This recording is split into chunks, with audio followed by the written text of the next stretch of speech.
నీకోసం పెళ్లి చేసుకుంటున్నాను. నీ మీద అభిమానంతో చేసుకుంటానమ్మా. తలుపు తీయి ప్రియా. లేదమ్మా, ఈ పెళ్లి జరగకపోయినా నువ్వు ఎప్పటికీ నాకు అమ్మవే అని చెప్పావు కదా, నాకు అది చాలు. కానీ నీకు ఇష్టం లేని పెళ్లి నువ్వు చేయొద్దు. నీ వాళ్ళందరికీ నువ్వు దూరం అవ్వద్దమ్మా. మా అమ్మ బాధపడితే నేను అస్సలు భరించలేను. నా మాట వినమ్మా. ఇప్పుడు నేనేం చెప్పినా నీకు అర్థం కాదు. నువ్వు చిన్న పిల్లవి. అన్ని తర్వాత నీకు అర్థమయ్యేలా నేను చెప్తాను. ముందు తలుపు తీయి ప్రియా, ప్లీజ్ ప్రియా. నో, నీ మాట వినను. ఇష్టం లేకుండా జరిగే దాని గురించి ఫైట్ చేయమని నువ్వే నాకు చెప్పావు. మరి ఇప్పుడు ఈ పని చేస్తానంటే నేను ఊరుకోను.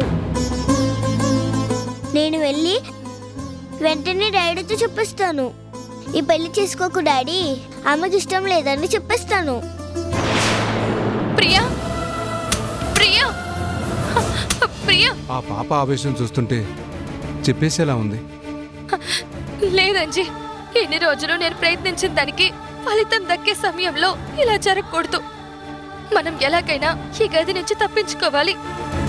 ప్రియా కళ్యాణ్ గారికి ఏ విషయాలు చెప్పకుండా ఆపాలి. ఓం గణానాన్త్వా గణపతిం హవామహే కవిం కవి. మనం త్వరగా వెళ్ళాలరా. ఆ కాళీగాడు ఎంత డేంజరో ఇప్పుడు అర్థమైంది కదా. ఏ మాత్రం ఆలస్యం చేసినా రాణికి ఏ ప్రమాదం తలపెడతాడో.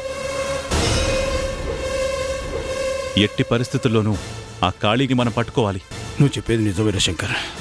వాడి నిజస్వరూపము మనకు తెలిసిందని వాడికి తెలియదు కాబట్టి వాడు ఏమరపాటుగానే ఉంటాడు. ఇదే టైంలో మనం వాడిని పట్టుకోవాలి. అసలు వాడు రాణిని ఎక్కడ దాచాడో అర్థం కావడం లేదు.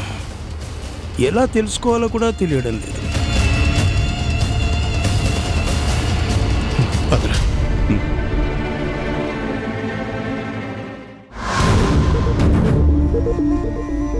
ఈ విషయం వెంటనే సూర్యన్ తాతయ్యకి చెప్పాలి.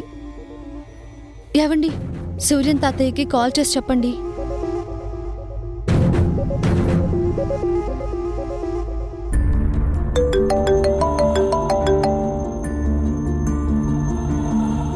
నువ్వేం టెన్షన్ పడకు రాదా. మేం కూడా రాణి కోసం వెతుకుతున్నాం. తను తప్పకుండా దొరుకుతుంది. దానికి సంబంధించిన క్లూ కూడా మాకు దొరికింది. భయపడాల్సిన అవసరం లేదు తాతయ్య. రాణిని ఎవరో కిడ్నాప్ చేశారు, కానీ చాలా తెలివిగా రాణి తప్పించుకుంది. ఇప్పుడు రాణి నా దగ్గరే ఉంది. తనకి ఇంకేం భయం లేదు. మీరు రాణి గురించి వెతుకుతూ ఉంటారని నాకు తెలుసు తాతయ్య. మీరు భయపడతారనే నేను ఫోన్ చేస్తున్నాను. రాణి చాలా సేఫ్గానే ఉంది. ఎంత చల్లని మాట చెప్పావయ్యా. నిజంగా రాణికి ఏం జరిగిందోనని నేను శంకర్ భయపడుతున్నా. నాకిప్పుడు ప్రశాంతంగా ఉందయ్యా. ఇంతకీ మీరు ఎక్కడ ఉన్నారు? మేము ఒక చిన్న పని మీద బయటికి వెళ్తున్నాం తాతయ్య. సరే, రాణి సేఫ్ అన్నావు కాబట్టి మిగతా విషయాలు మేము చూసుకుంటాం. జాగ్రత్త. తర్వాత మళ్ళీ నీతో మాట్లాడతాను. సరే తాతయ్య.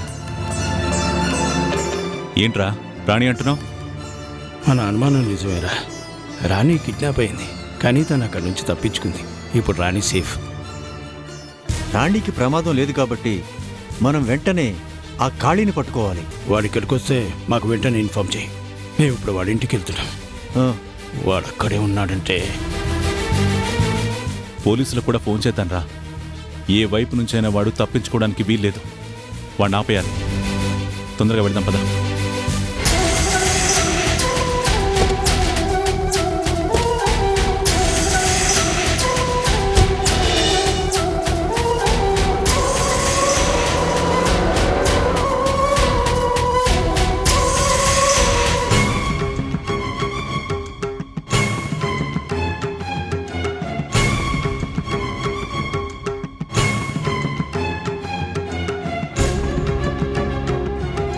అయిపోయింది మేడం, ఎక్కండి.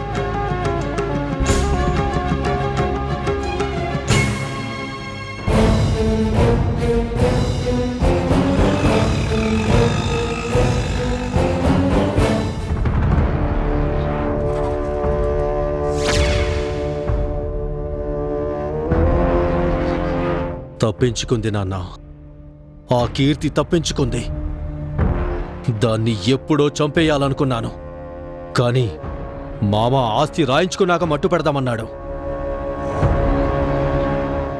కానీ అది ఆస్తి రాయలేదు సరికదా, పారిపోయింది. ప్లాన్ మొత్తం ఫెయిల్ అయిపోయింది. అల్లుడు, ఒక ప్లాన్ ఫెయిల్ అయినంత మాత్రాన ఓడిపోయినట్టు కాదు. ఎక్కడా నువ్వు బయటపడలేదు. ఈ పని నువ్వే చేయించావని ప్రపంచానికి తెలీదు. ఆ రాణి ఇప్పుడు తప్పించుకున్నా సూర్యం దగ్గర నువ్వు పక్కలో బళ్ళెంలా ఉన్నావు. ఆ ఆశ్రమాన్ని నాగపాము పడగలాంటి నీ నీడలో ఉంచావు. ఇంకెక్కడికి తప్పించుకుంటారు? మృత్యువు వాళ్లతోనే ఉన్నదన్న సంగతి వాళ్ళకి తెలియదు కదా. నీతో మంచిగా ఉన్నారు. ఆ సూర్యం కీర్తిలు ఎక్కడికి పారిపోలేరు. లేదు మామ, అక్కడి పరిస్థితులు నువ్వు అనుకున్నంత తేలిగ్గా లేవు. సూర్యం మనం అనుకున్నంత తెలివి తక్కువ మనిషి కాదు. ఇప్పుడు తనకి శంకర్ బలం కూడా కలిసింది. 2 సింహాలు వేట మొదలుపెట్టాయి. రాణి 2 రోజుల నుంచి కనిపించడం లేదు. బయటికొచ్చాక తనని కిడ్నాప్ చేశానని వాళ్ళకి తెలిసిందంటే ఖచ్చితంగా అనుమానం వస్తుంది. కీర్తికున్న శత్రువుల లిస్టు వాళ్ళు బయటకు తీస్తారు. ఏమాత్రం అనుమానం వచ్చినా మన తలరాతలు మారిపోతాయి.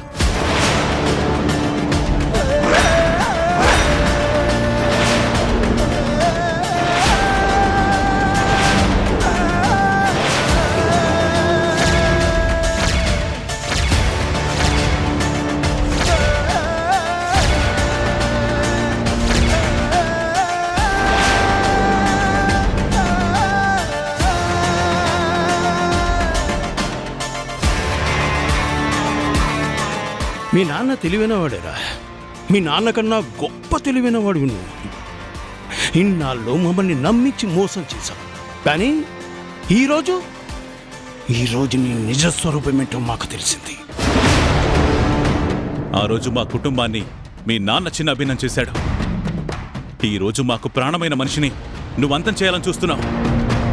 రై, జైలు నుంచి వచ్చినా సరే నీ బుద్ధి మారలేదు. పగలు ప్రతీకారాలతో బ్రతికే మీకు తగిన గుణపాఠం చెప్పడానికే వచ్చాం. తెలిసిపోయిందా? మొత్తం నా గురించి తెలిసిపోయిందా? సరే, నేనేంటో బయటపడిపోయింది కదా. ఇక భయపడవలసిన అవసరం ఏముంది? మా నాన్న చావుకి కారకుడు ఈ సూర్యం. మమ్మల్ని రాజకీయంగా భూస్థాపితం చేసింది ఈ సూర్యం. మా నాన్న జైల్లో ఎంత నరకం అనుభవించాడో నాకు తెలుసు. నా తండ్రి నాకు దూరమయ్యాడు, కానీ ఆ పగ నాలో పెరుగుతూ వచ్చింది.